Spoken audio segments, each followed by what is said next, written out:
welcome. To all my Late Night Mysteries listeners, thank you for tuning in to today's episode.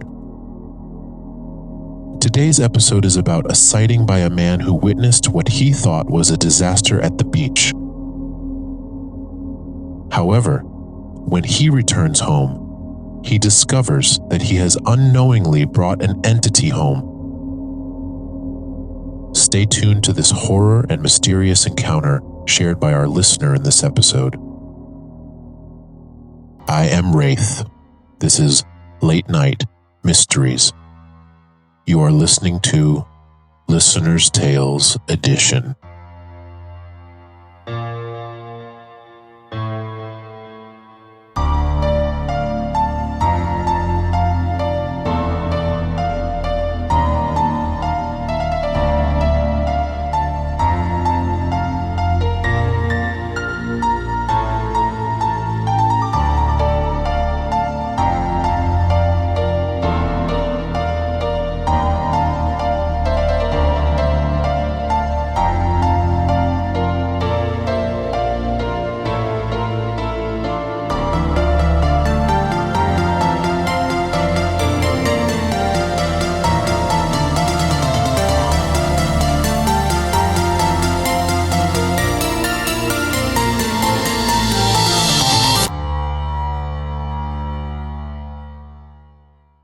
Disclaimer: this is a work of fiction. Any names, characters, businesses, places, events, or incidents are fictitious. Any resemblance to actual persons living or dead or actual events is purely coincidental.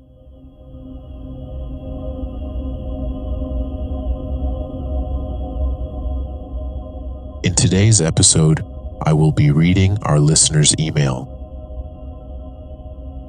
The following story was recalled by Kamarul, a young father who felt too overwhelmed by the sudden expansion of his family. With 2 young infants at home and a wife who was on borderline postpartum depression, he felt the extreme burden that was placed on him. One day, he had had enough and had stormed out of the house. Well, this is what happened to Kamarul.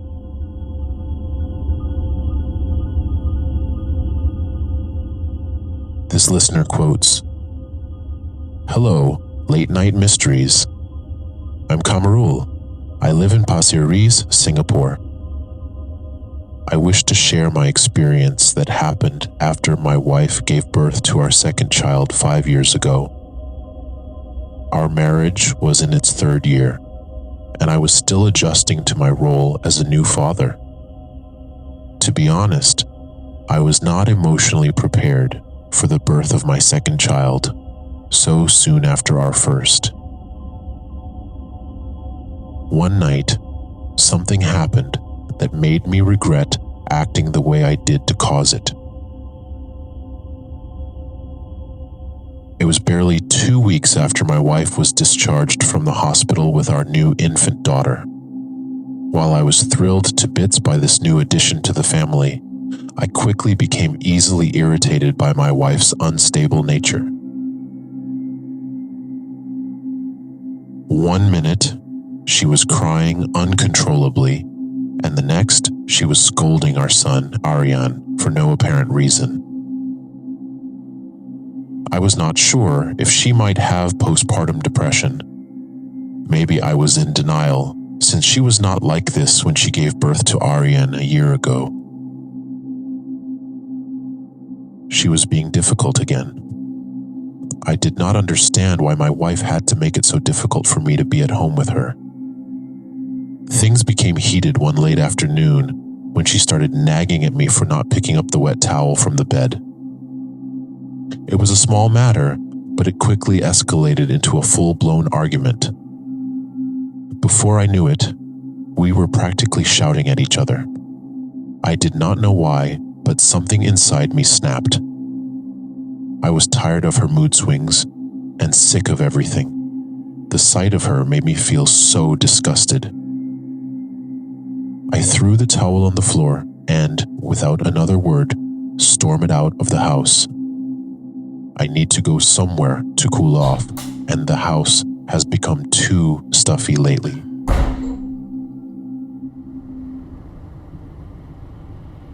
I drove around aimlessly until I found myself at East Coast Park.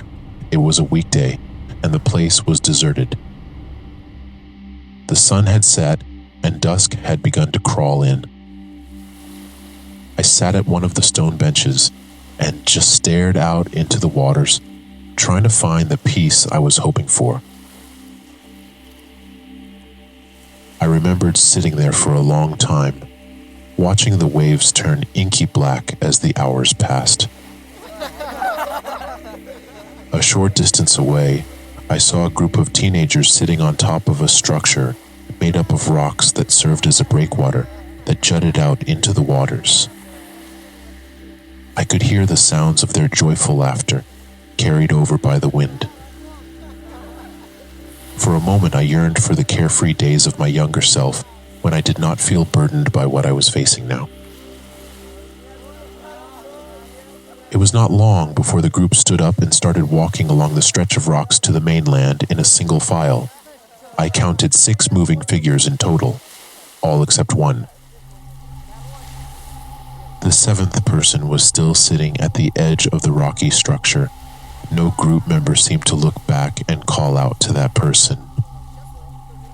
At first, I thought the person just wanted to be left alone. But a few moments later, something unexpected happened. The figure stood and dived straight into the water. I stood there in shock at what I had just witnessed.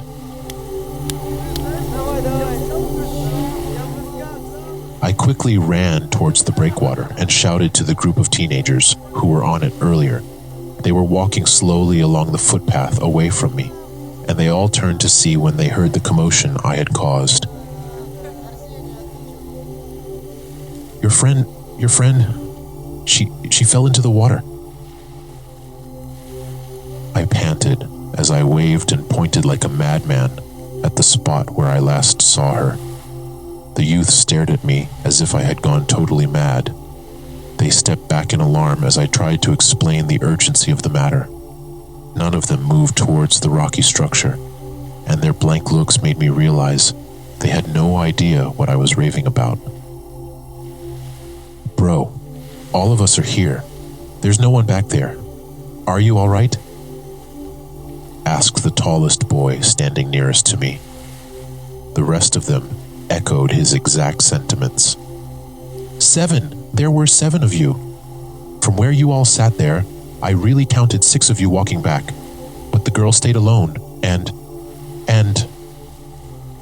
I stopped mid-sentence after realizing what I had done. The teenagers looked at one another. Some of them were visibly scared at my statement. Don't worry, bro. It's just the 6 of us. Perhaps you're just tired. Maybe what you saw was a sea otter. It's late at night now. It's better not to talk like this here. Go home and get some rest. We're all going back too. Good night, bro. The taller boy said, smiling uneasily at me. I could see his growing alarm and the unnecessary panic I was about to cause them. He ushered his friends away from me, and they walked rapidly away, leaving me alone on the path, feeling stupid. As I realized that I had made a mistake, I stopped and apologized to them. They walked rapidly away, leaving me alone on the path. I glanced back towards the waters. There was no one there. I sighed and walked back toward my car.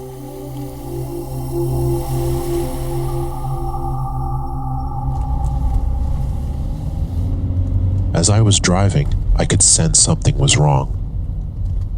As I looked into the rear mirror, I could see a dark figure of a woman on the rear seat with her expressionless look. While focusing on driving ahead, I tried to look back at a glance, but the dark figure had disappeared. Looking back to the rear mirror to confirm, the dark figure was neither there.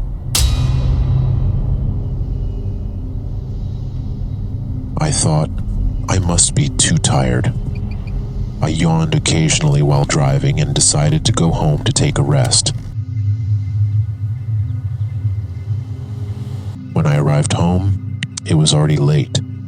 Another incident happened. When I exited the car, I immediately felt a heavy weight, like was placed on my shoulder. My head began throbbing, like having a severe headache. I walked towards the stairs of my flat. As I began climbing up the first flight of stairs to the second floor where I lived, I felt like I was carrying a heavy sack on my shoulder. After I climbed 3 to 4 steps of stairs, I had to stop. I panted profusely. I continued climbing again until I reached the second floor. It took me quite a long time to climb the stairs, as it normally took less than a minute to reach the second floor. Ignoring the pain in my shoulder and headache, I finally reached home. As I entered my home, the living room was dark except for the nightlight near the kitchen. I walked into the kitchen, intending to wash my feet, when I suddenly heard the sound of my infant baby girl crying.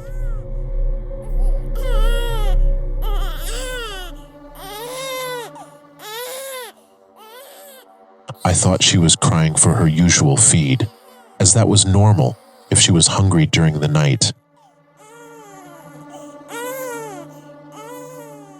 So, as I was looking for medication to numb my shoulder pain and headache, from the corner of my eye I saw a dark figure walk past me from behind. Immediately, I felt goosebumps. Strangely, my shoulder pain and headache began to disappear.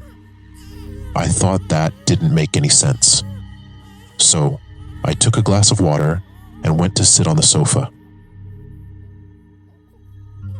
As I was sipping my drink, I suddenly realized that the crying was unusually long this time.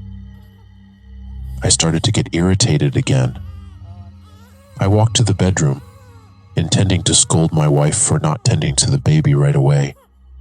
But what I saw made me freeze right there at the doorframe.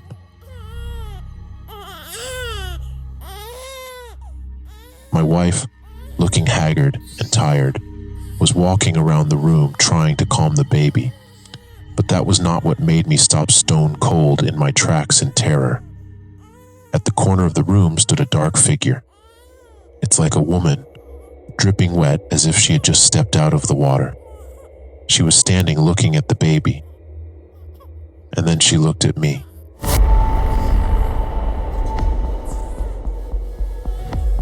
"Sir, let ma'am and the baby sleep in my room tonight. We need to calm the baby. Aryan is with me too." I looked behind and saw Wanti, my helper, holding on to Aryan, who was also crying behind her. At that moment, I had never felt so useless and helpless at the same time as I looked at her in desperation. "It's okay, sir. I bring them to my bedroom," Wanti continued as she ushered my wife and the baby into her room. Amidst the chaos of the kids crying, I could hear Wanti reading the Quran, her voice steady as she patiently recited verse after verse of the holy book. It seemed I was the only one who could see the dark figure, or so I thought. The dark, dripping wet woman figure in my room had disappeared, but I could still sense her presence.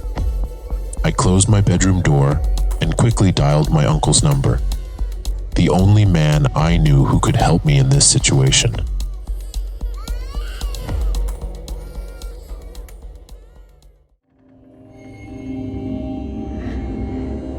By the time he arrived, the house had quietened. Both children had fallen asleep out of exhaustion.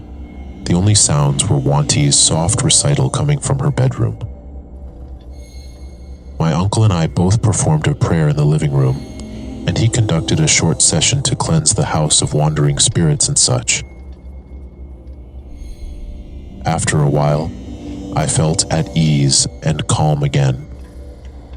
Wanti came out of her room and prepared coffee for us, while my wife and the kids were in Wanti's bedroom. As we sat there in the early morning hours with a cup of coffee each, I told my uncle where I had been from late afternoon till late at night. My uncle warned me about wandering alone in places after dark, especially now that I have a responsibility towards the family. He said, maybe the dark woman-like figure that Wanti and I saw at the corner of the room could be the one that followed me from East Coast Park or elsewhere. Infants are prone to see these things too. These things love to attract attention or disturb the infants. Reciting certain verses from the Quran and greeting Assalamu alaikum is obligatory before entering a house, as this is to avoid evils from following us into a house. He assured me that the dark figure would not come back if I heed his advice, and that I should make sure it stayed that way. I learned a hard lesson that day. I had put my vulnerable family in danger, and for that, I regretted my actions deeply. My family needs me, and the least I could do is just be around to offer my support.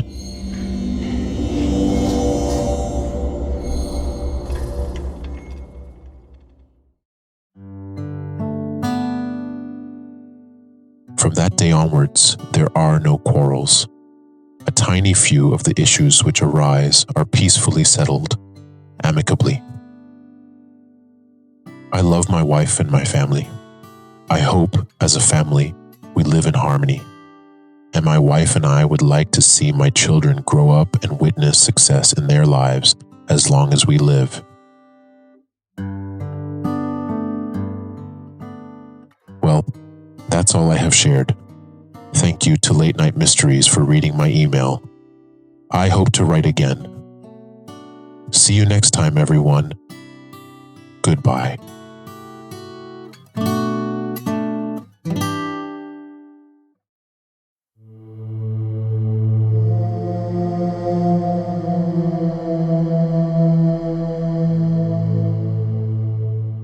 Well, guys, from Kamaru's experience, what we have learned is that we often hear older folks telling us to be careful when we stay out after dark. Places like the beach, forest, and empty fields are rampant with restless jinns and restless spirits. There are reasons why warnings are not to be ignored.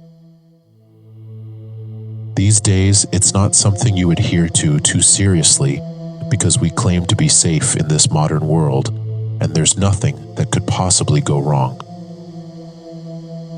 Well, things can go wrong sometimes, and when they do, it is important that we learn from the lessons and not let history repeat itself.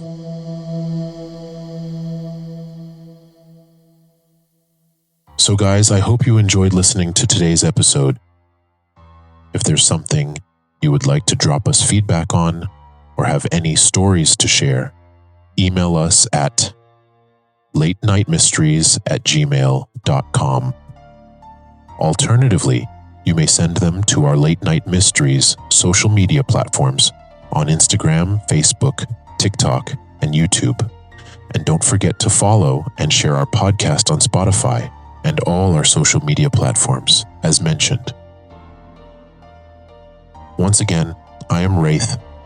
Thank you for listening, and I will see you on the next episode of Late Night Mysteries.